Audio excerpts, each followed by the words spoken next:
नमस्कार दोस्तों। आज हम जानेंगे कि आखिर ऐसी कौन सी वजह है जिसके कारण चीन और ताइवान के बीच हमेशा तनाव रहता है। दोस्तों, आज हम कई तरह के सवालों को जानेंगे। कम्युनिस्ट, साम्यवाद और लोकतंत्र को लेकर ये देश इतना घमासान क्यों करते हैं? रिपब्लिक ऑफ चाइना और पीपुल्स रिपब्लिक ऑफ चाइना में क्या अंतर है? आखिर ताइवान को लेकर इतना विवाद क्यों रहता है? इससे जुड़ी और भी कई सारी जानकारी हम जानेंगे।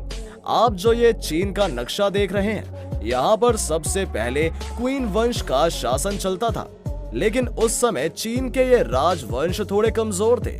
उस समय वो उतना बहादुर नहीं थे कि हर किसी का सामना कर सके, इसलिए उनकी इस कमजोरी का फायदा जापान उठा ले गया और जापान ने 1894 में अचानक चीन पर हमला कर दिया और राजा से लड़कर काफी बड़ा एरिया कब्जा कर लिया। यहाँ पर आप देख सकते हैं ये एरिया जो अब कोरिया के नाम से जाना जाता है, और इतना ही नहीं, उसके बाद इस समुद्री टापू पर भी कब्जा कर लिया गया जिसे आज ताइवान कहा जाता है। इसी युद्ध को फर्स्ट साइनो जापानी युद्ध या प्रथम चीन जापान युद्ध के नाम से जानते हैं। उस समय चीन को साइनो कहा जाता था। चीन के इस पराजय के बाद चीन का भाग छोटे छोटे राजवंशों में टूटने लगा। अगर आप भारत को भी देखेंगे तो शुरुआत में यहाँ का भी यही हाल था। अंग्रेजों के जाने के बाद यहाँ भी हर जगह अलग अलग राज्य और अलग देश बनाए जाने की एक होड़ मची हुई थी। उधर पंजाब कह रहा था हम अलग देश बनाएंगे, तो इधर राजस्थान कह रहा था कि हम पाकिस्तान में मिलेंगे। तो उस समय सरदार वल्लभ भाई पटेल ने सबको समझा बुझाकर एक राष्ट्र भारत का निर्माण किया था। इनके इसी समर्पण को याद करते हुए स्टैचू ऑफ यूनिटी बनाई गई है। तो जिस तरह भारत को एक करने का काम सरदार वल्लभ भाई पटेल ने किया था, उसी तरह से चीन में भी एक महापुरुष था जो चाहता था कि पूरा चीन अब एक रहे। दोस्तों, वो नाम था सन यात सेन, जो चाहते थे कि अब पूरा चीन एक रहे, अब इससे कोई भी भाग खंडित ना हो। इसलिए उन्होंने 1912 में कोमेंटोंग पार्टी का गठन किया। उनका सपना था कि पूरे चीन को एक करके रिपब्लिक ऑफ चाइना एक देश बनाए। हालांकि उनका वो सपना पूरा भी हो गया था, लेकिन समय ने ज्यादा दिन साथ नहीं दिया और 1925 में उनकी मृत्यु हो गई। उस समय चीन की ये सबसे बड़ी पार्टी थी, लेकिन उनकी मृत्यु के बाद ही असली युद्ध शुरू हो गया। उसके बाद वो पार्टी दो भागों में बट गई, जिसमें पहली नेशनलिस्ट पार्टी बनी और दूसरी कम्युनिस्ट पार्टी बनी। इस दोनों पार्टी की विचारधारा पूरी तरह से अलग थी। दोनों एक दूसरे के विपरीत थे। नेशनलिस्ट पार्टी का कहना था कि यहाँ लोकतंत्र जैसा शासन होगा, तो कम्युनिस्ट पार्टी का कहना था कि यहाँ तानाशाह जैसा शासन होगा। नेशनलिस्ट पार्टी का कहना था कि यहाँ हर क्षेत्र में जनता को भी अधिकार दिया जाएगा, जबकि कम्युनिस्ट का मानना था कि यहाँ जो होगा वो राजा ही होगा, जनता को कोई अधिकार नहीं है। नेशनलिस्ट का मानना था कि यहाँ का राजा कौन बनेगा ये जनता तय करेगी, जबकि कम्युनिस्ट का मानना था कि ये कुछ लोगों की टीम तय करेगी कि यहाँ का राजा कौन बनेगा। तो इस तरह से दोनों की विचारधारा बिल्कुल अलग हो गई थी।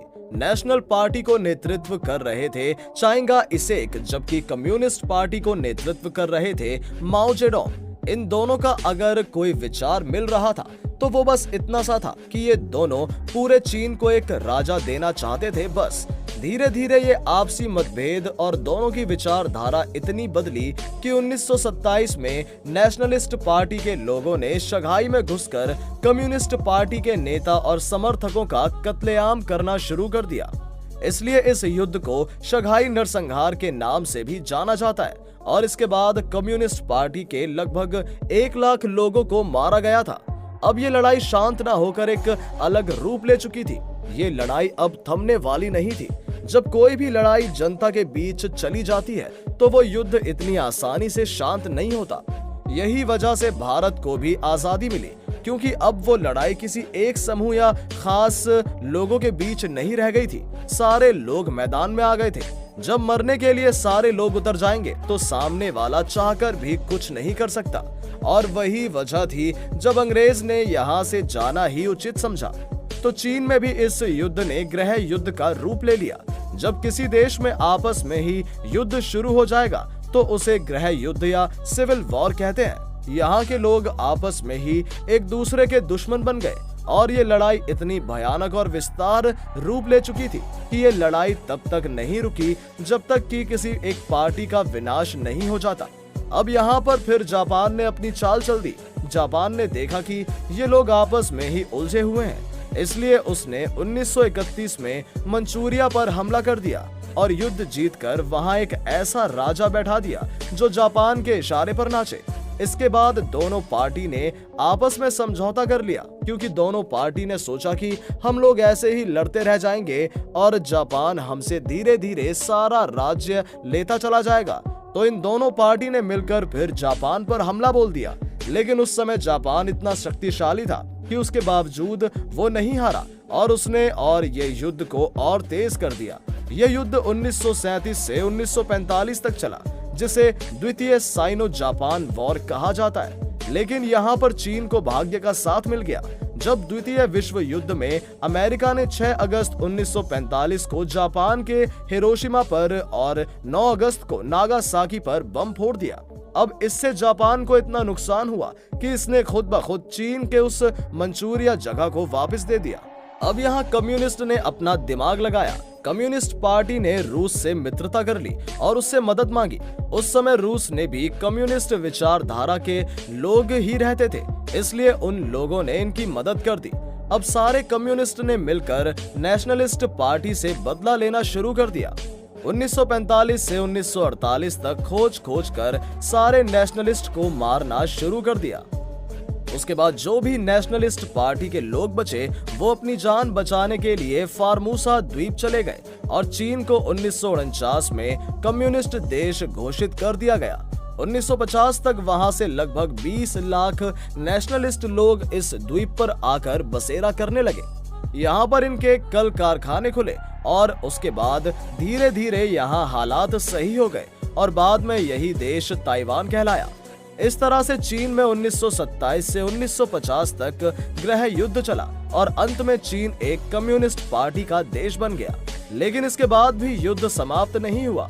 इधर कम्युनिस्ट पार्टी ने अपने देश का नाम पीपल्स रिपब्लिक ऑफ चाइना रख लिया और इसकी मानना था कि असली चीन हम ही हैं और एक दिन नेशनलिस्ट पार्टी के देश पर भी हमारी ही हुकूमत होगी।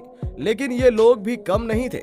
इधर नेशनलिस्ट पार्टी के लोगों ने भी अपने देश का नाम रिपब्लिक ऑफ चाइना रख लिया और इनका भी कहना था कि असली चीन हम हैं और एक दिन हम लोग अपने साथ साथ उस चीन पर भी सरकार बनाएंगे। उसके बाद ये मामला यूएनओ तक पहुंच गया। अब यूएनओ ने 1971 में कहा कि असली चीन रिपब्लिक ऑफ चीन ही है, यानी ताइवान ही असली चीन है, तुम लोग उसके अंग हो। वो तो हमारे नेहरू जी को क्या दिखा कि चीन को अपना हक दिलाने के लिए उन्होंने एड़ी चोटी का जोर लगा दिया और फिर बाद में हुआ कि पीपल्स रिपब्लिक ऑफ चाइना ही असली चीन है, जिसे आज चीन कहा जाता है। उसके बाद से कोई भी देश जब चीन में व्यापार करने जाता है तो उससे ये साइन करवाया जाता है कि आप वन चाइना पॉलिसी मानते हैं और तब से वहाँ कोई भी देश अपना व्यापार करने से पहले वन चाइना पॉलिसी को मानते हैं। तो दोस्तों यही वजह है कि आज भी दोनों देशों के बीच तनाव बना रहता है। दोस्तों अगर आपको ये वीडियो अच्छी लगी हो तो अपने सोशल मीडिया पर जरूर शेयर करें। उम्मीद करते हैं कि आपने ये फैक्ट बाबा हिंदी चैनल अब तक सब्सक्राइब कर लिया होगा, जिससे हमारी अगली इंटरेस्टिंग वीडियोस आप तक पहुंचती रहें। अगर आपके पास किसी भी तरह के सुझाव है तो कमेंट बॉक्स में जरूर बताएं, ताकि हम अगली वीडियोस को और बेहतर बना सकें। चलिए मिलते हैं एक नई वीडियो के साथ, तब तक